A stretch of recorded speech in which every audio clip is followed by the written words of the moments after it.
Live NFL trivia every Tuesday night on Twitch at 10 p.m. Eastern. Come show off your football knowledge and have a chance to win cash prizes. Check the link in the description to find out more. And now, on with our feature presentation. December 21st, 1980. It's the final Sunday of the NFL season. For the New England Patriots, they have to travel to New Orleans to take on the Saints in their last regular season game. Fortunately for the Patriots, the Saints are terrible. There's a reason that the Saints were known as the Aints for the first 2 decades or so of their existence. And this season is the peak of that. Entering this game, the Saints have 1 win. They already fired Dick Nolan after starting the season 0-12. Their only win was the previous Sunday against the Jets, which they won 21-20. This is a team that's allowed 449 points through 15 games, which is the most in the league by a healthy margin, considering the fact that no other team had allowed 400. And considering the fact that New England has scored the most points in the AFC, having scored 403 at this point, this should be a cakewalk.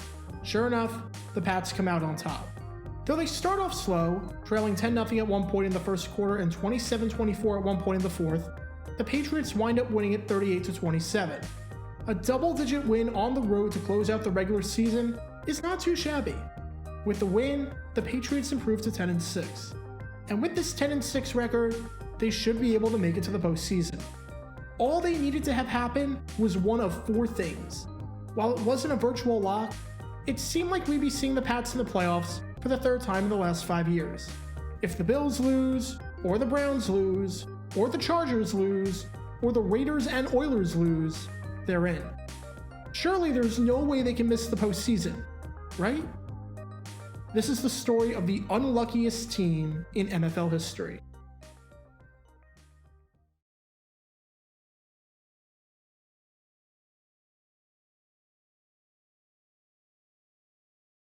First, we need a bit of context as to how we got to this point.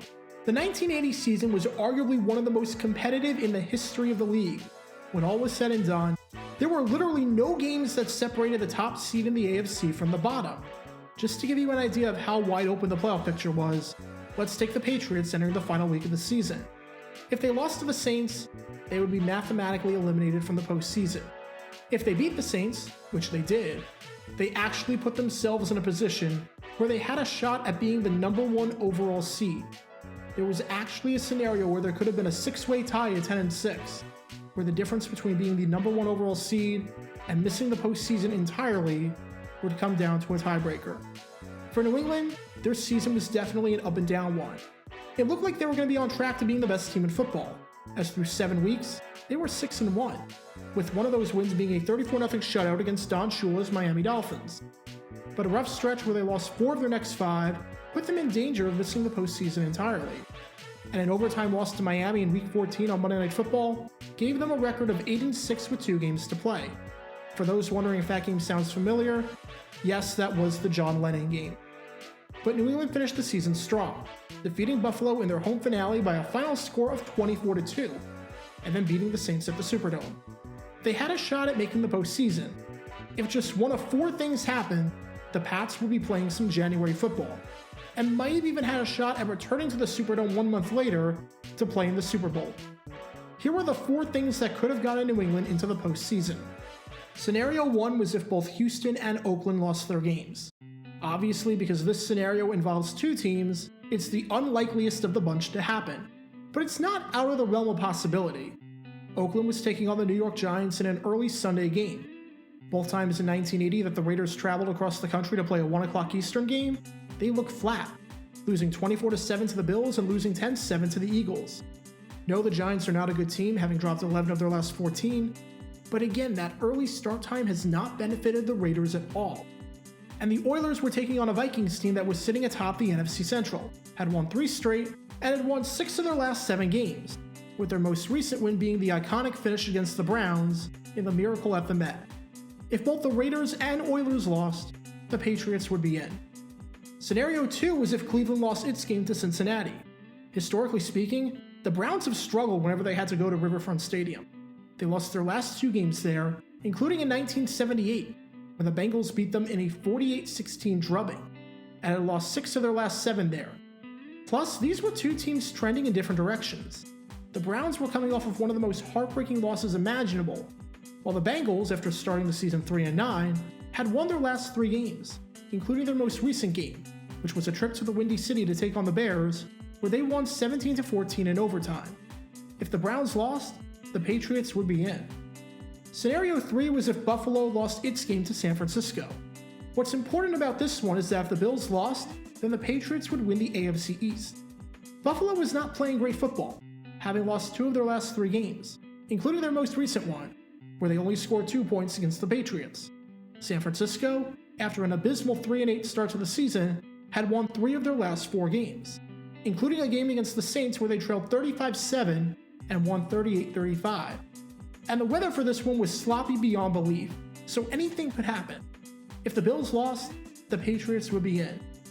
And scenario 4 was if San Diego lost its game to Pittsburgh on Monday Night Football. The Chargers were usually bad against Pittsburgh. The teams had met 7 times before, and Pittsburgh won 6 of them. Plus, there was a chance that San Diego was going to be without arguably the best pass rusher in football for this one, as Fred Dean was thinking about missing the game following the tragic death of his 5-day-old daughter. If the Chargers lost to the 2-time defending Super Bowl champions, the Patriots would be in. The odds of any one of those scenarios transpiring, assuming every team has an equal chance of winning, was close to 91%. If any one of those 4 scenarios happened, then the New England Patriots would be in the postseason. Time to watch the madness unfold.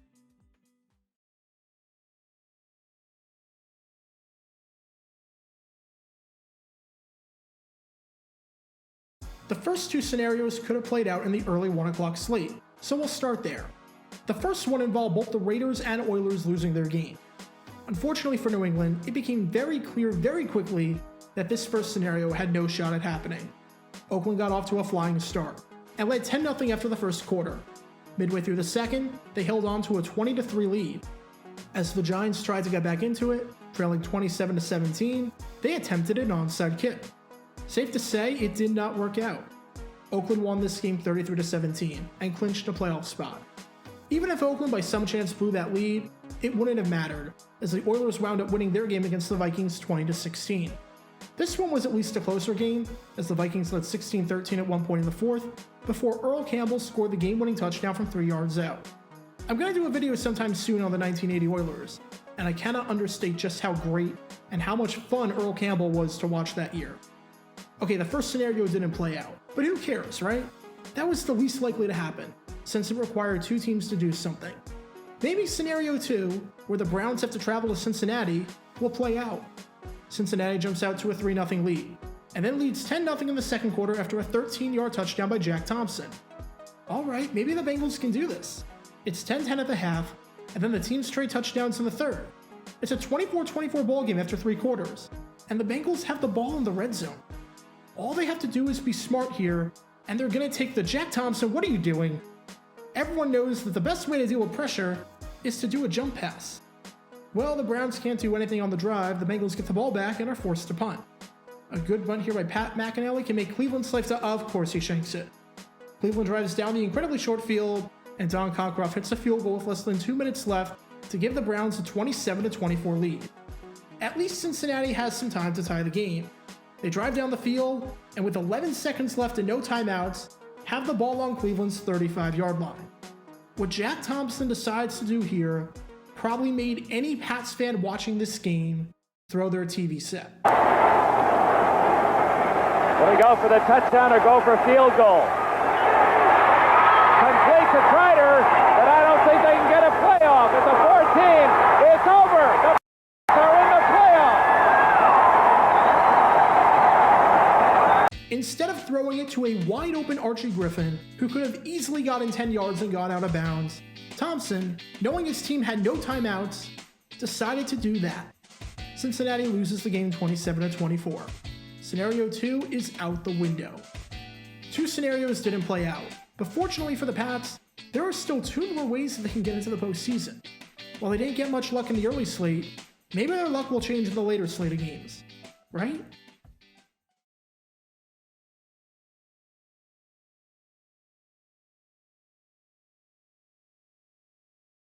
At this point, every Pats fan in the country was rooting for the 49ers.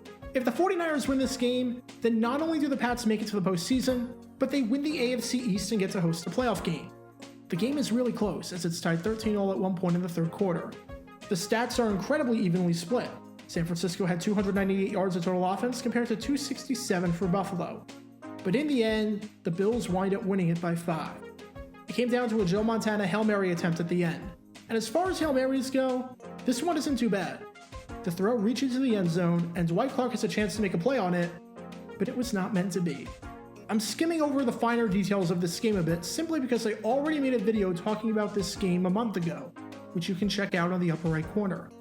But the Bills won the game and the division, and the Patriots were still left in the dark on their playoff hopes. 3 scenarios down, 1 more to go.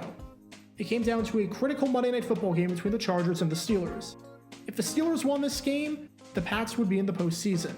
If the Chargers won the game, then not only would San Diego be going into the playoffs as the number 1 seed, but the Patriots, after seemingly having a spot locked up, would be out. And judging by the title of this video, I think you can guess what happens next.